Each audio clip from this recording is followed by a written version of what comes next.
राहुरी विधानसभे मतदारसंघातील दोन कट्टर विरोधक आज खरं तर एकत्र पाहायला मिळत आहेत। दोघांनी आता प्राजक्त तनपुरेंनी देखील भाजप प्रवेश केल्यानंतर आता आमदार अक्षय कर्डिले हे दोघंही चौंडी येथे एका कार्यक्रमानिमित्त आता एकत्र आलेले आहेत। त्यांच्याशी थेट बातचीत करणार आहोत। काल तुम्ही भाजप प्रवेश केला आणि आज दोघंही एकेकाळचे विरोधक एकत्र आलात। निश्चितपणे कालच माझा भारतीय जनता पक्षामध्ये प्रवेश झाला। आज पुण्यश्लोक अहिल्यादेवी होळकरांच्या जयंतीच्या कार्यक्रमाच्या निमित्तानं आम्ही चोंडीमध्ये आलेलो आहोत आणि या कार्यक्रमाच्या निमित्ताने आम्ही इथं राम शिंदे साहेबांच्या घरी नंतर कार्यक्रमाला जाणार आहोत। खरं तर आता विधान परिषदेची उमेदवारी जी आहे ती तुम्हाला निश्चित मानली जाते आहेत, मात्र कुठेतरी बंडाची शक्यता आहे, कसं बघता? आणि यावर मी काय भाष्य करू इच्छित नाही।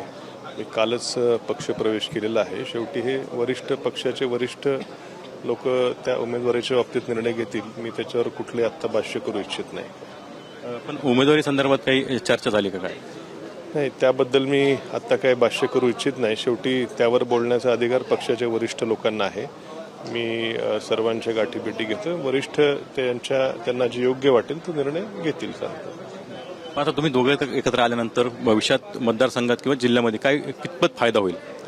निश्चितपणे शेवटी राहुरी नगर पाथर्डी मतदारसंघ भौगोलिकदृष्ट्या देखील मोठा विस्तीर्ण आहे आणि आमदार अक्षयदादा कर्डिले आहेत आणि मी देखील माझ्या परीने विकास कामं आम्ही दोघंही निश्चितपणे तालुक्यातल्या जनतेच्या विकासाचे जे काय प्रश्न असतील ते सोडवण्याचा आम्ही दोघांच्याकडून अत्यंत प्रामाणिकपणे चांगला प्रयत्न होईल ही मला अपेक्षा आहे। त्यामुळे निश्चितपणे प्रश्न सुटायला आणखीन चालना मिळेल। मलाही सत्तेच्या माध्यमातून लोकांच्या अडीअडचणी दूर करण्याची संधी मिळाली तर आमच्या दोघांच्या हातून मला असं वाटतंय की चांगली विकास कामं मतदारसंघामध्ये मार्गी लागू शकतील।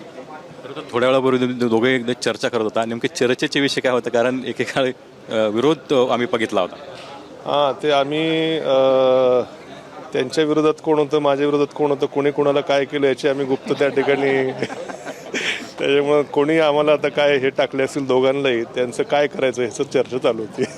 आता तुम्ही काय सांगा, बऱ्याच दिवसातून एकत्र पाहायला मिळाले म्हणजे?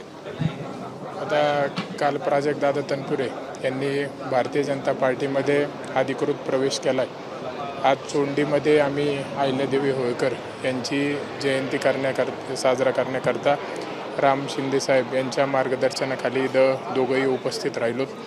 प्रथमतः प्राजक्त दादांचे मी भारतीय जनता पार्टीमध्ये सहर्ष स्वागत करतो।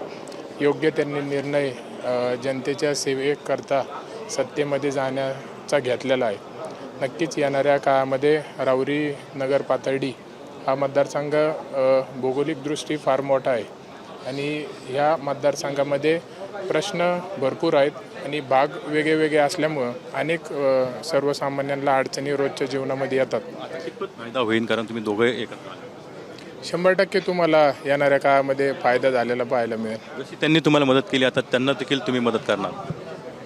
आता ते भारतीय जनता पार्टीमध्ये आलेत त्यामुळं मला प्रश्नच राहिला नाही विचारायचं तुम्ही मदत करणार का नाही। मी 100% त्यांना मदत करणार आहे। तर निश्चितच भविष्यात ज्यांनी जशी मदत केली तशी मी देखील मदत करणार अशी भावना जी आहे, प्रतिक्रिया जी आहे त्या अक्षय कर्डिले यांनी दिलेल्या आहे। कॅमेरामन अभिजित पिसह कुणाल जायकर, TV9 मराठी, चौंडी, अहिल्यानगर।